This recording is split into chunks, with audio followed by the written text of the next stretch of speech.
Welcome back to the channel, and today we are going to talk about real estate. Now, everyone has that one family member who got rich in real estate, but nobody really knows how. So today in this video, we are going to figure out three fundamental concepts that drive returns and value in real estate. And of course, these are the things nobody is going to tell you about, and your real estate agent is the last person to tell you these things. So who is this video for? If you're a first time or second time home buyer, an investor, or just an enthusiast like you and me, well, then you should hang on till the end, because all three concepts are interrelated and work in tandem. To begin with, we already know what really matters is location, location, and location. But why? Because location dictates zoning. Again, so what? Why does zoning matter? Because zoning determines the permissible land usage, because it determines whether you can use land for agriculture, housing, or office and other commercial activities. Because imagine a 100 square foot land parcel. If you do agriculture on that piece of land, the value is different, versus if you build a house, sell it, or rent it, the value is different, versus if you build a retail outlet or a store, the value generated out of that land parcel is different. So utility drives value. Now, having said this, you can now imagine a spectrum, a value spectrum of utility,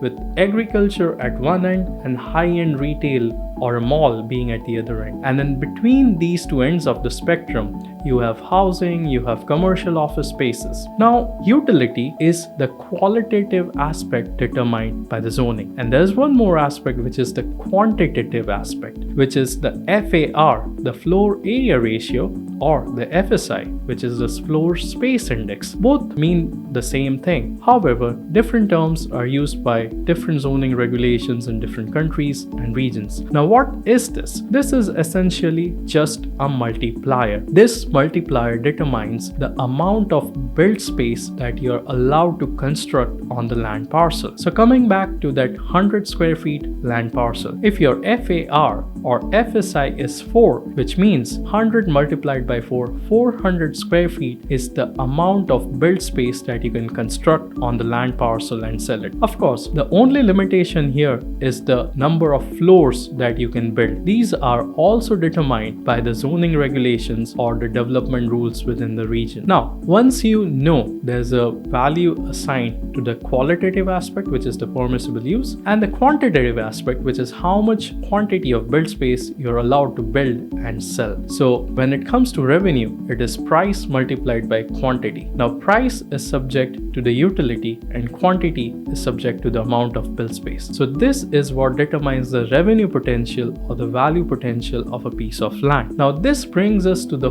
first way that people make money or generate wealth in real estate, which I call as zoning arbitrage. Now, when you buy a land parcel sitting somewhere on the outskirts of the city, with urbanism and urban development, the city expands, the city center expands, and now the Urban Development Authority changes the zoning laws, and the land which was previously only allowed to be used for agriculture or summer houses now is allowed to be used for housing. It can be single family detached housing only, but still the value has gone up because now you can build houses and sell. So this is the form of zoning arbitrage which many have experienced in the past few decades. However, what you are more likely to experience in the coming decades is the change within the zoning regulations. So for instance, you buy that single family detached housing and wait for another 10 years. The city has expanded further, the population has grown, there are more and more people coming to the city, so the housing demand has increased and more people need to be housed. So what does the Urban Development Authority do? Well, change the zoning regulation again. This time, from a single family detached housing, the permissible use has been changed to multi-family units, apartments, or perhaps even mixed use, where you have apartments on the upper floors and commercial shops on the lower floors. So now the value attached to the utility has gone high. Now, because the housing requirement has also gone high or increased, the FSI or the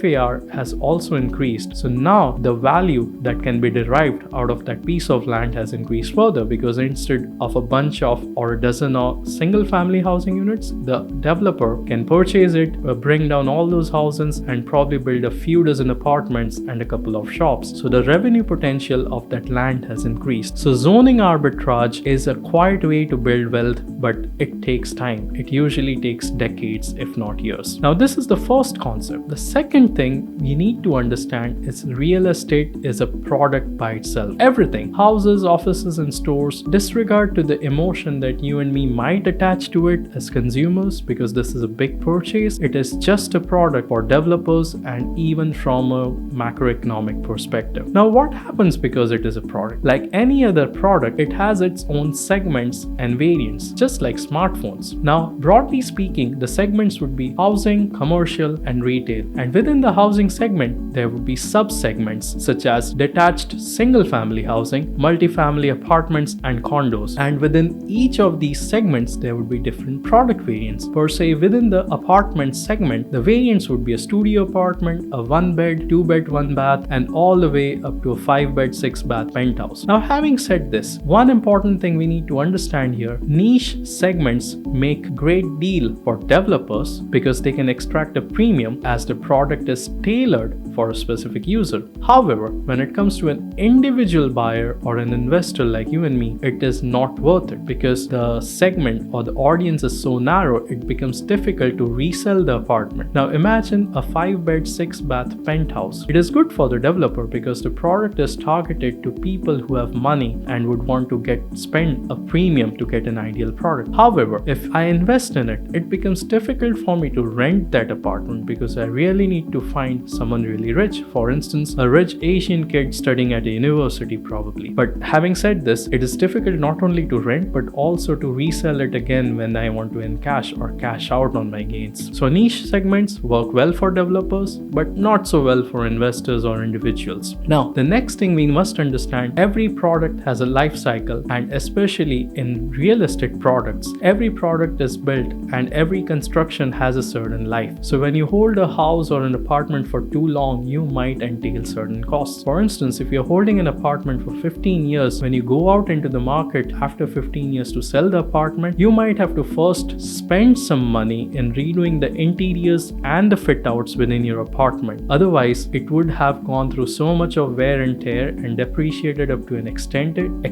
that buyers now might not be interested. So you must be willing to bail out at the right point rather than holding on because of emotional value. And the next thing, like any other product, demand and supply forces act on real estate products. And one thing that we must be aware of is each segment behaves differently because the demand and supply of houses would be different from the demand and supply of offices. So you should or you must go through certain real estate reports that are published. You can just go to Knight Frank website, and Knight Frank is one of those international property consultants who publish their quarterly reports on the demand and launches in different segments. So you must understand how the segment is behaving. During certain phases of economic growth, there is a demand for housing, and during certain phases, there is a demand for commercial units. Although the demands go hand in hand, one trails the other in usual cases. Now, this brings us to the next point. The product demand and supply are affected by macroeconomic factors, either local or national. What I mean by local is if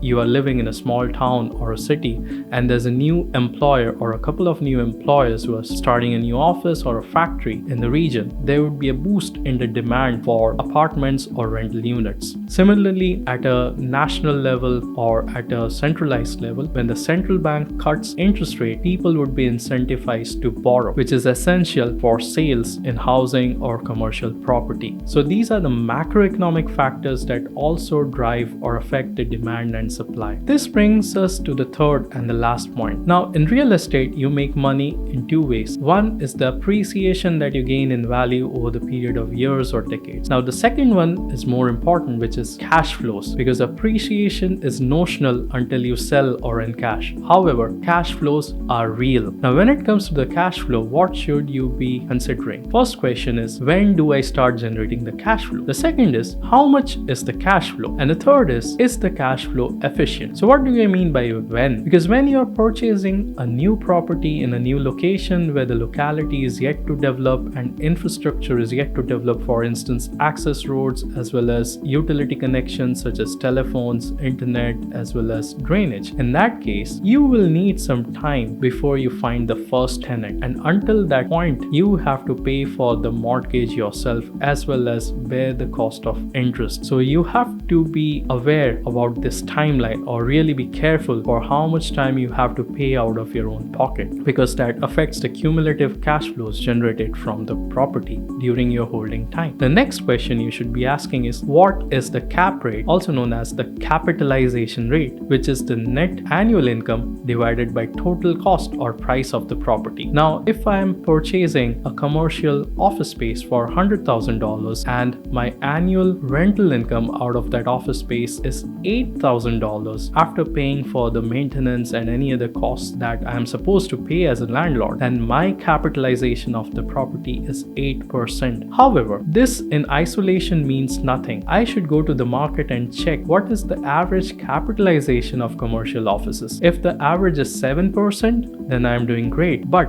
if the average is 10%, well, my property is not doing that good. So you should figure out what is the cap rate prevailing in the market. And lastly, you have to look at the cash flow efficiency, which in other words is how quickly can you replace the tenant, or how quickly you can find another tenant when your tenant leaves. Because if your property is highly specific, for instance, it's a really big high-end retail store within a mall, then there are just a few tenants that would be willing to rent your store.